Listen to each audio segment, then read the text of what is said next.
Hello students, मैं अनूप सिन्हा आज आपका फिर से स्वागत करता हूं अनूप सर मैथ्स में। तो आज हम कंटिन्यू करते हैं जो प्रीवियस वीडियो में मैंने तुमको कहा था कि नेक्स्ट वीडियो में एग्जांपल करेंगे। तो आप लोगों ने sine theta cos theta name learn कर लिए होंगे, थोड़े से तुम्हें आइडिया लग गए होंगे। पीबीपी पंडित बद्री प्रसाद हर हर बोलने वाला कॉन्सेप्ट भी थोड़ा सा समझ लिया होगा। तो चलिए इससे रिलेटेड कुछ एग्जाम्पल करते तो आपके डाउट थोड़े और भी सोल्व होते हैं। आराम से बैठ के देखिए, थोड़ा टेंशन लेना नहीं जरूरी है हमारे लिए। तो एग्जाम्पल 1 पेज नंबर 5.4, आगे का मैंने लिखा नहीं, पता नहीं कहां तक पढ़ ले हम। ठीक है, तो हम बात करते हैं एग्जाम्पल नंबर 1 की। तो इसमें कह रहा है एक ट्राइंगल है एबीसी। एग्जाम्पल नंबर 1 लिख नहीं रहा हूं यहाँ पे, मैं बस समझा रहा हूं बोलकर। Example number 1, in a triangle ABC right angle at A if AB is equal to 12, AC is equal to 5 and BC is equal to 13। देखो सिंपल सी बात है, कह रहा है एक राइट एंगल ट्राइंगल है जिसे बनाया हुआ भी है, हम बना भी लेते हैं इसको राइट एंगल ट्राइंगल, जिसका नाम है ABC। अब ए यहां पे क्यों लिखा देखना, इसने कहा है राइट एंगल एट सी ए, तो इस ए पे राइट एंगल है, चाहे बी को इधर रखो चाहे बी को इधर रखो, कोई दिक्कत नहीं, हमारी टेंशन नहीं होने वाली। फिर उसने कहा AB की वैल्यू 12 है, AB की वैल्यू 12, AC की वैल्यू है 5 एंड BC की वैल्यू है 13। तो ये हाइपोटेन्यूस हो गई, पता चल गया हमें। Find all the 6 trigonometric ratios of angle B. Angle B के सारे ट्रिग्नोमेट्रिक रेशियोज फाइंड आउट करने हैं। तो एंगल बी क्या है, ये तो इसको मैं लेट कर लेता हूं थीटा। अब यहां पे कॉन्सेप्ट समझना है जो तुम्हें बहुत इंपॉर्टेंट है कि कभी भी अगर राइट एंगल ट्राइंगल कैसे भी हो हमारे पास, उस राइट एंगल ट्राइंगल में ये तो हाइपोटेन्यूस ही रहती है, लेकिन अगर मैं इस एंगल की बात कर रहा हूं थीटा की, तो इसके सामने वाली जो साइड है उसको बोलेंगे परपेंडिकुलर और रिमेनिंग साइड को बोलेंगे बेस। दोबारा से सुनो, अगर ये हमारा राइट एंगल ट्राइंगल है और ये मेरा कोई भी 90 डिग्री है, तो ये मेरी हाइपोटेन्यूस होगी, क्योंकि हाइपोटेन्यूस तो सबसे बड़ी लेंथ होती है, वो तो फिक्स हो गई। अब अगर मैं इस एंगल की बात कर रहा हूं थीटा की, तो इसके ऑपोजिट साइड ऑलवेज परपेंडिकुलर होगी, पर्टिकुलर इस एंगल के लिए, और रिमेनिंग साइड बेस होगी। तो ये कॉन्सेप्ट बहुत जरूरी है समझना। अगर इस एंगल की बात करता तो ये परपेंडिकुलर बन जाता, ये बेस बन जाता। ठीक है, तो इसमें हमें समझना है थीटा के लिए लिखना है। तो सबसे पहले देखो, ये थीटा के सामने वाली साइड है तो ये परपेंडिकुलर होगी, ये वाला बेस हो गया और ये वाली हाइपोटेन्यूस होगी। तो हमें अब लिखने ट्रिग्नोमेट्रिक रेशियोज है, हमें पता है साइन थीटा होता है, या यहाँ पे बी भी लिख सकते हो, sine B, cos B, tan B, cot B, sec B and cosec B लिख सकते हो, कोई दिक्कत नहीं है। अब हमें पता होना चाहिए सर ये होते क्या है, क्या रिलेशन होता है। तो हमें पता है पंडित बद्री प्रसाद हर हर बोले। अब देखना, तुम्हें याद करवाता हूं एक ट्रिक। P अपॉन H होगा, कोस क्या होता है बेस अपॉन हाइपोटेन्यूस होगा, टेन क्या होता है P अपॉन B होगा, और कोट क्या होता है याद करो अभी, कोट सर टेन का कन्वर्स होता है तो B अपॉन P हो जाएगा, क्योंकि ये P अपॉन B है तो इसका जस्ट कन्वर्स। सेक क्या होता है, कोस का कन्वर्स होता है, रेसिप्रोकल होता है, तो ये H अपॉन B हो गया। ठीक है, और कोसेक क्या होता है साइन का कन्वर्स, तो ये हो गया H अपॉन P। अब बेसिकली तुम परपेंडिकुलर कौन है इसमें, यहां पे ऐसे भी लिख सकते हो AC upon hypotenuse is BC। ये तुम्हारी मर्जी, तुम लिखना चाहो तो, और लिखना भी चाहिए हमें क्योंकि नंबर चाहिए हमें। बी बेस कौन है, बेस ये रहा AB अपॉन BC। परपेंडिकुलर है AC, बेस है AB। ठीक है, AC अपॉन AB, और ये क्या हो जाएगा AP अपॉन AC। अब मुझे बताओ ये देखना जरूरी है क्या, मैं इनको देखकर लिख सकता हूं क्या, आप भी लिख सकते हो, यस बहुत इंटेलिजेंट हो गई। BC अपॉन AC लिख सकते हैं।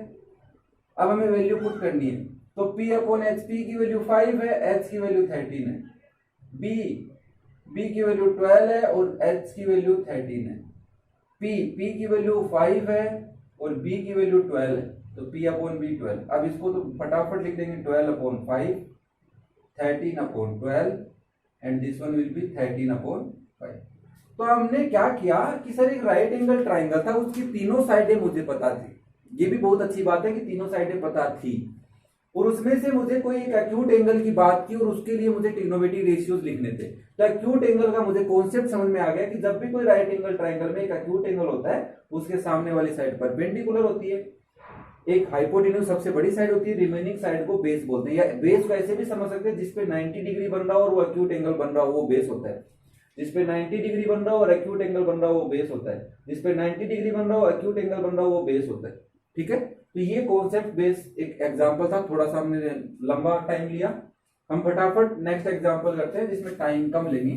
तो एग्जांपल नंबर 2 करेंगे। तो आपको क्या क्या याद रखना था, कुछ समझ में आ रहा है कि हमें क्या क्या याद होना चाहिए? एक तो साइन थीटा का साइड्स के साथ क्या रिलेशन है वो पता होना चाहिए। नेक्स्ट एग्जांपल नंबर 2 देखो फिर, in a triangle right angle sorry ABC right angle at A, एक एबीसी ट्राइंगल है, ए पर राइट एंगल है। ठीक है, AB की वैल्यू 5 है, AC की वैल्यू 12 है एंड BC की वैल्यू 13 है। Find sine B, sine B की वैल्यू अब थोड़ा कॉम्प्लिकेट कर रहा है, cos C, ठीक है, एंड tan B।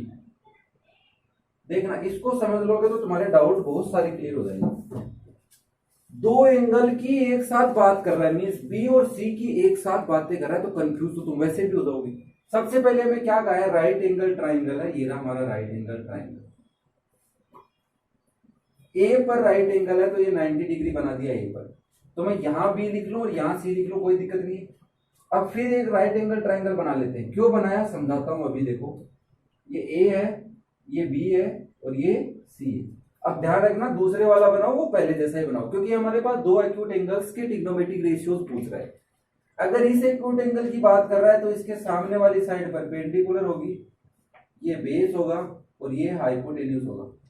और अगर सी एंगल की बात कर रहा है तो ये मेरा एक्यूट एंगल है, तो इसके सामने वाली साइड परपेंडिकुलर होगी, ये बेस होगा और ये हाइपोटेन्यूज होगी। अब इसकी लेंथ पता है हमें, AB की वैल्यू कितनी है भाई 5, AC की वैल्यू कितनी है 12 और BC की वैल्यू 13, तो 13, 12 और 5। अब मुझे पूछा साइन का, तो मुझे याद रखने पड़ेंगे पंडित बद्री प्रसाद हर हर बोले, हर जगह याद आएंगे। तो साइन थीटा साइन B होगा क्या, sine B will be P upon H, since sine theta is equal to P upon H, इसलिए साइन B की वैल्यू भी क्या होगी P अपॉन H। P की वैल्यू कितनी है जल्दी बताओ, यस 12, H की वैल्यू 13, तो साइन B की वैल्यू क्या आ गई 12 अपॉन 13। tan B भी पूछ रहे हैं तो tan B डायरेक्ट लिख देते हैं, tan B भी इसमें आएगा। tan थीटा क्या होता है P अपॉन B, यहाँ पे लिख देंगे since tan theta is equal to P upon B। Okay, P की वैल्यू कितनी जल्दी बताना, यस 12 एंड B की वैल्यू 5, तो 12 upon 5 will be the value of tan B। चलो B एंगल के लिए तो बातें क्लियर हो गई। अब इधर पूछा मुझे cos C के लिए, तो cos C, अब मुझे पता है cos थीटा होता है बेस अपॉन हाइपोटेन्यूज, यस और नो। थोड़ी प्रैक्टिस करोगे तो जल्दी से देख पाओगे, बेस अपॉन हाइपोटेन्यूज। और इस ट्राइंगल का बेस कौन है 12 और हाइपोटेन्यूज कौन है 13, ये हो गया cos C। अब तुम्हारे डाउट आ रहा होगा सर अगर cos B इसमें पूछता तो क्या होता, देखते हो यहाँ पे cos B is equal to क्या होता है B अपॉन H। अगर मैं इस ट्राइंगल में बात करूं तो B कितना है मेरा 5 और H कितना है 13, तो cos B की वैल्यू होती है 5 अपॉन 13, वहां पे आ रही है 12 अपॉन 13।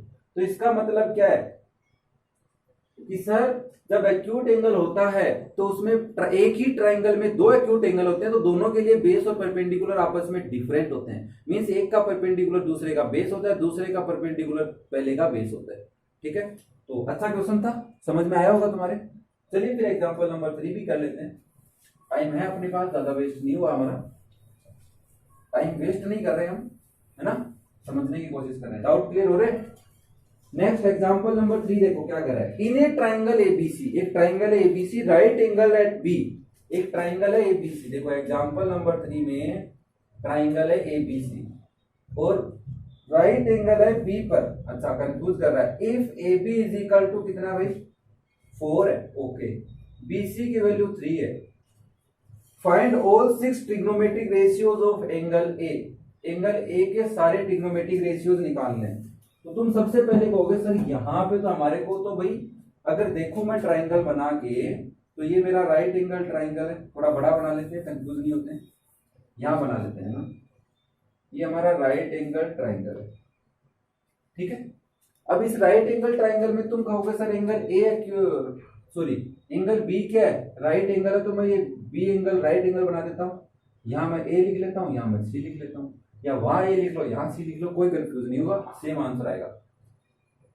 एंगल ए का निकालना है तो मैं इसके थीटा लगा देता हूँ एक बार समझने के लिए, और यहां से मैं लिख देता हूँ ये इसका परपेंडिकुलर, ये इसका बेस और ये इसका हाइट। यस और नो? सही, ठीक है। ए बी की वैल्यू मुझे पता है 4 है एंड बी सी की वैल्यू है 3। हाइपोटेन्यूज की तो वैल्यू पता ही नहीं, और हमें सारे ट्रिग्नोमेट्रिक रेशियो पूछ रहे हैं, तो एच तो चाहिए। तो हम सबसे पहले एच फाइंड आउट करते हैं, कोई भी जो मिसिंग साइड है वो फाइंड आउट करो। तो तुम कहोगे in triangle A B C by Pythagoras theorem. क्यों? क्योंकि उससे ही साइड निकाल सकते हैं। वो होती क्या है? Hypotenuse square is equal to base square plus perpendicular square. तो हाइपोटेन्यूज की वैल्यू निकालनी, तो बेस कितना है? बेस बताओ इसका। यस, 4 स्क्वायर प्लस परपेंडिकुलर कितना है? 3 स्क्वायर। अब ये हो गया 16 प्लस 9, तो H square is equal to 25। तो एच की वैल्यू आ गई √25 और वो वैल्यू होती है 5। तो एच की वैल्यू कितनी आ गई हमारे पास? 5। अब तो हमारे से कोई से लिखवा लो, अब तो सारे आते तुम्हें, तो फटाफट मैं लिख देता हूं। अब ज्यादा टाइम वेस्ट नहीं करते क्योंकि हमने समझ ली कि कैसे लिखते हैं। अगर मैं साइन ए की बात कर रहा हूं तो साइन ए होता है P अपॉन एच, और P की वैल्यू कितनी है? 3 और H की वैल्यू है 5। अगर मैं कोस ए की बात करूं, क्योंकि एक्यूट एंगल ए के लिए पूछा है उसने, तो बेस अपॉन हाइपोटेन्यूज होगा। बेस कितना है? 4 और हाइपोटेन्यूज है 5। टेन ए की बात करूं तो क्या होता है? P अपॉन बी, और P की वैल्यू 3 और B की वैल्यू 4। अब फटाफट लिख दो भाई, cot A 4 upon 3, sec A 5 upon 4 and cosec A 5 upon 3। अब तुम ऐसा मत करना, वहां पे डायरेक्ट तुम्हें वहां पे साइड भी लिखनी है कि परपेंडिकुलर मेरा बीसी है, जो पहले एग्जाम्पल में बताया था। वैसे तुम शॉर्टकट मत अपनाना, ये तो बस हम प्रैक्टिस के लिए मैं थोड़ा जल्दी करा रहा हूँ कि तुम्हारा ज्यादा टाइम मैं कंज्यूम नहीं करवाऊं। ठीक है, हो गया आंसर? सेम आ रहा होगा, कोई दिक्कत नहीं है। कोट की वैल्यू 4 अपॉन 3 आ रही है, सही है, तो ठीक है। ए की वैल्यू चेक कर ली, सही आ रही है, तो सारे सही होंगे।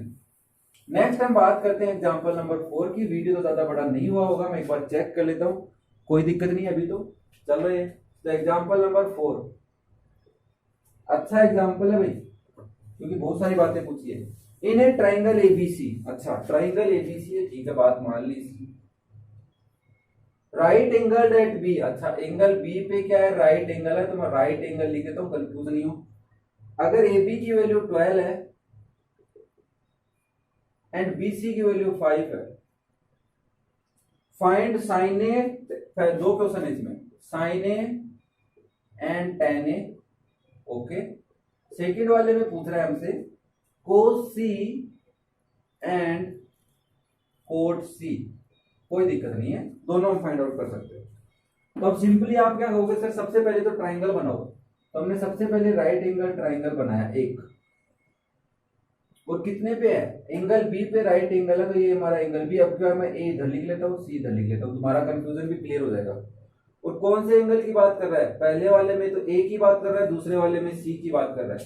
तो अगर मैं ए की बात करूं तो ये मेरा परपेंडिकुलर, ये मेरा बेस और ये मेरा हाइपोटेन्यूज। इसमें सी की बात करेगा तो बना ही लेते हैं डायरेक्ट। तो ये राइट एंगल ट्राइंगल है सी बी ए। दो का, अगर दो ट्राइंगल, दो एंगल का एक ही क्वेश्चन में बातें कर रहा है तो ट्राइंगल में नेम सेम होने चाहिए, फिर कहोगे सर हमारा तो गलत आ रहा है। ठीक है ना? तो देखो बी सी सी बी ए प्रॉपर पोजीशन पे है। तो अगर इस एंगल की बात करेंगे तो ये इसका परपेंडिकुलर, ये इसका बेस और ये इसका हाइपोटेन्यूज, क्योंकि हाइपोटेन्यूज तो पहले से पता चल जाती है। अब इसमें क्या कह रहा है? ए बी की वैल्यू 12 है, तो अच्छा ये 12, बी सी की वैल्यू 5 है, तो बताओ। तो आप कहोगे सर हमें तो हाइपोटेन्यूज चाहिए, तो वापस से पाइथागोरस थ्योरम लगाते हैं। तो H square is equal to base square plus perpendicular square, H is equal to under root B की वैल्यू 12 का स्क्वायर प्लस 5 का स्क्वायर। 12 का स्क्वायर 144, 5 का 25, दोनों को ऐड करोगे तो कितना आएगा? अंडर रूट 169, और ये किसका होता है? 13 का। तो एच की वैल्यू कितनी आ गई? 13। तो यहाँ पे भी एच की वैल्यू कितनी आ गई? 13। ये 12 ही रहेगा और ये 5 ही रहेगा। अब ये मत कहना सर इधर बेस 12 था तो इधर भी 12 लिखो, नहीं, साइड बी सी 12 इधर थी तो बी सी ही इधर है। ए बी साइड 12 थी तो ए बी ही इसमें 12 रहेगी, बेस परपेंडिकुलर का इसमें कोई ज्यादा कनेक्शन नहीं रहेगा। ठीक है, अब हम बात करें अगर साइन ए की, तो सबसे पहले तुम्हें क्या चाहिए? पंडित बद्री प्रसाद चाहिए, हर हर बोलता हुआ। चाहिए कि नहीं चाहिए? साइन ए चाहिए तुम्हें, तो साइन ए के लिए तुम कहोगे सर पी अपॉन एच। अब कौन से ट्राइंगल में चाहिए? एंगल ए की बात इसमें चल रही है तो इसमें चाहिए। पी कौन है भाई? 5 और एच कितना है? 13। तो क्या लिखोगे? 5/13। टेन ए चाहिए तो टेन ए होता क्या है? पी अपॉन बी होता है क्या? तो पी कितना है उस ऊपर वाले में? 5 और बी कितना है? 12। ये तो हमारा क्वेश्चन 1 का आंसर हो गया। कोस सी पूछ रहा है तो कोस सी, तो पहले कोस क्या होता है? Base upon hypotenuse. बेस कितना है नीचे वाले ट्राइंगल में? 5 और हाइपोटेन्यूज है 13। कैसे पता चला? क्योंकि सर इस एंगल सी की बात कर रहा है तो इसके मैं बेस और हाइपोटेन्यूज काम में लूंगा। कोट सी पूछ रहा है तो कोट क्या होता है? बी अपॉन पी, क्योंकि इसका जस्ट कन्वर्स ही तो करना है। पी अपॉन पी कोट का बी अपॉन पी हो जाएगा, यहां से पता चल जाएगा। और सेक एच अपॉन बी और साइन एच अपॉन पी, इसलिए मैंने बताए नहीं थे, बस समझाए थे तुम्हें, है ना। तो बेस कौन है भाई? 5 और परपेंडिकुलर कौन है? 12। तो 5/12 सेम आ रहेगा आंसर। चेक कर लेते हैं। सही है एकदम, बस बढ़िया एकदम। ठीक है, आए समझ में? तो चलिए फिर एक एग्जांपल लास्ट 5 कर ही ले क्या ना, चलो कर ही लेते हैं। अच्छा एग्जांपल है या फिर नेक्स्ट में करें? चलिए फिर नेक्स्ट वीडियो में हम करते हैं एग्जांपल 5 के आगे तक का। तो आज हमने सोल्व किया है 5.5 तक, 5.4 से लेके 5.5 तक। तो नेक्स्ट वीडियो में आप फिर से एनर्जी के साथ आना मेरे साथ और हम बात करेंगे नेक्स्ट एग्जांपल्स की और उनको भी समझने की कोशिश करेंगे। तो इन पे प्रैक्टिस कर लेना। अगर नहीं समझ में आ रहा है तो वीडियो को 2 बार करके प्ले करके देखना, एकदम क्लियर हो जाएंगे। ठीक है ना, खुद का एक बार माइंडसेट मत लगाओ, बस सुनते जाओ मेरी और इनको फॉलो करते जाओ, एकदम अच्छे से ट्रिग्नोमेट्री तुम्हें आएगी। ठीक है, थैंक यू। नेक्स्ट वीडियो में फिर मिलते हैं। पढ़ते रहो, सीखते रहो।